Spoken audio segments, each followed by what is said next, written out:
You're watching Mom2Mom, and I'm Radina Montgomery. And I'm Liz Fazzato. And just before the break, we were reminiscing about our first jobs and the price of education here in Canada, especially here in Ontario. And now we're going to be talking about resumes, that daunting task of writing the best resume that stands out when you go for that job. That's right. And then once you've set out an accomplished resume, how to interview properly. Oh, so much stress. But there's a lot of stress. Yeah. What really great thing though is we don't have to figure it out. We have an expert here to help you. Yes, and to help us, of course. And to help us, of course. And with over 25 years experience, I'd like to welcome Zag Dutton from Career Connections. Sorry. Thank you. Oh, you're welcome. Not a problem. So Zag, tell us, I mean, you must get a lot of resumes across your desk, and, how or what one just sort of catches your eye that makes it stand out? What are people doing that just sets them above? You know what, it's really simple. When you're putting together a resume, you almost have to think about how you would speak to somebody if you were doing your very own infomercial. So it has to be clear, it has to be concise, it has to be a reasonable length, so absolutely no more than 3 pages. And the other key pointer is never ever do a resume that is a functional resume. So I'm not sure if you've ever seen or know what that is. Right, and I am not aware of the term functional. No, I've never heard of that. So functional is when people talk about, and I know you've seen these over time, so people talk about their skills and their capabilities, right, and then way down at the bottom are the names of the companies, the dates that they worked for, and their title, end of story. But employers really, really dislike those just because it's impossible to know where you did, what you did, how long you did it for. I see. Oh, so you should, when you're writing your resume, along with the skill, what you've done, you should also accompany it with where you learned or whatever, so that they have a clear understanding of where you were working. So it's kind of like chronological, but then how do you a lot of our viewers might be moms that have stayed home for several years, so they might have had a job. I'm meeting lots of women that happens to. They're home for maybe 5-6 years, maybe longer. So their last job was that long ago, and then there's this gap. So how does that come across in resume? Like, how do you fill in those gaps? So just tell the truth. Okay. It's absolutely acceptable to say, I stayed home to raise a family. Because, ladies, you know that that's not easy. No, that is not easy. It's pretty much the hardest job you will ever have. That's and you do that 24/7. That doesn't end when the clock rings at 5 o'clock, right? Now, Zag, you have children as well. I do. And you own your own company. Yeah. How difficult was that, juggling, running your business and then coming home to deal with the kids? I'm sure it's had its challenges along the way. Everything has its challenges, but if you really want to do something, you just organize yourself. It's got to be done, so you do it.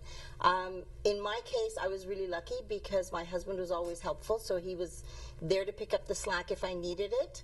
But you just get it done. You don't think about it, and then when it's done, you think, oh my God, how did I do that? I know, but it's like anything, though, right? It's like anything. Right. You do things. I think women maybe are like that. I remember even when I had my kids, and this isn't to do with resumes, but I had kids and they were premature, and I spent 3-4 weeks in a hospital every single day in a bed, wasn't allowed to move. And I look back and I go, oh, did that really happen? Now, how did I get through that? But you just do, right? You learn how to balance things.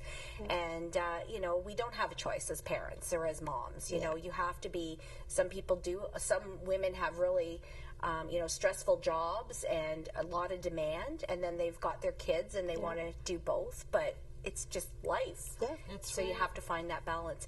So going back to these resumes, what about, we talked about experience, but what about education? Where does that fit in on the resume? on the resume, it can be either the first thing before your work experience, or it can be the last thing. Either place, there isn't a preferred place for it, but if you have something like an MBA or a specialized degree of some kind, a Bachelor of Science or engineering, make sure that your letters for your graduation are right beside your name at the very top. So anyone reading that automatically knows, as soon as they see your name and they see the letters, they know what you've done in terms of education, and they'll get to the piece about where you've done it when they're ready to look at that. But it doesn't matter whether it's at the top or at the bottom. It should be after your profile. So you'll have your name, address, telephone number, email address, easy ways for people to reach you. And you'd be amazed how many times people forget to put their phone number or email address on there. Oh, wow. But so you give them an easy way to reach you. Then the profile, which is just a brief snapshot of some of the key skills that you bring and personality traits. And then you can put in your education, or start immediately with employment and then move to education afterwards. Now, is the style of font or the type of paper that you use for a resume, is that important as well? Yeah. Don't use the lightest, thinnest paper for sure. So a medium grade would be great. White. No color. Absolutely no no bright color. pink. No bright frills. pink. No frills. No cute picture of yourself. How about a cute? No borders. No borders. Yeah. Okay. And pictures on a personal picture. Is that a no-no? It is still a no-no in Canada. But see, I thought, though, with the dawn of the internet now, I mean, we've got YouTube. There's people who do resumes, and it's their YouTube listing. And so, you know, I thought we were getting more creative there, but I guess it depends on the job, maybe. It does. If you're applying for something that is very creative, then Definitely. that may very well be a good idea. But if it's your usual office employment and it's at the professional level, pictures really aren't. Human Resources Canada tends to get involved with human rights codes and privacy codes. Although now with the internet, it's really hard to have any privacy. It is very hard. So we're going to talk about things that you, or how you should dress when you go. I thought this was just common sense, but apparently it's not. How you should look when you go for an interview. Right. Yeah. So you've got the call. Your resume worked thanks to you. Thanks to Zag, you got the interview. Now, what are the do's and don'ts as far as dress code? I think Zag brought us some great pictures of. So look at that one there. That first one. That first one is interesting because it really shows what does work and what doesn't work. Having a bare midriff in the office or for an interview, absolute no-no. The other picture shows how you can turn that one picture of the inappropriate outfit into an appropriate outfit with the shirt underneath it, so it makes it much easier. All right, I think we have another one here. She's sideways. Oh, she's sideways. Oh, now she's looking. I'm trying to look at a monitor and do this to the camera at the same time. It takes a talent. Okay, let's have a look at that one. And this one is the classic look for a great interview look or an office look day to day. So she has the skirt that's knee length, the blazer, there's no,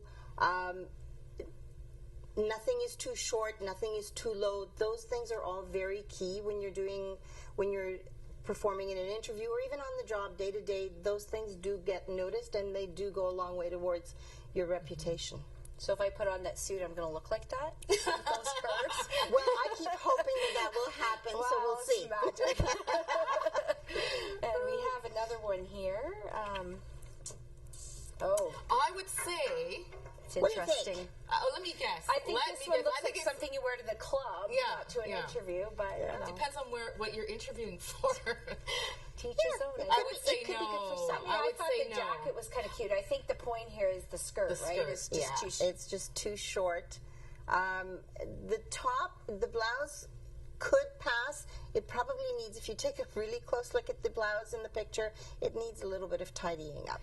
And her makeup is pretty heavy too. Yeah. Do you think? I think it's a little heavy for the office. I would say that's something a bit heavy. Light and easy. I mean, she'd be great for going out to dinner or dancing after work, but not so much at work. And imagine trying to sit down in that mini skirt in front of a bunch of strangers.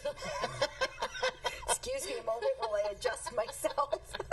Again and again. And again and again. Yeah. So you're at the interview now.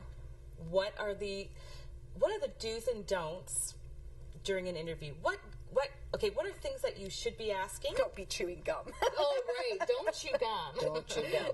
Don't chew gum. Yeah. Are there things that you should ask your future employer? Are there things you shouldn't be asking? Definitely. Okay. So you should ask them questions that make them feel as though you're interested in the company, the job, the people who they'll be working with. So questions like, what will my day-to-day responsibilities be? What is the career path for somebody in this opportunity and in this organization? Where else can I go from here? Questions never to ask. How much is it paying? Right. How much vacation do I get? How much vacation do I get? Is that all? So things not to say for sure. And what are some of the things that they shouldn't be asking you in the job interview? Yes, that's right. Yeah. Me as the recruiter or me as the interviewer? You're interviewing me for the job, so Yeah. what should you not be asking me that's a personal thing? An interviewer cannot ask you anything related to race, religion, marital status, sexual orientation.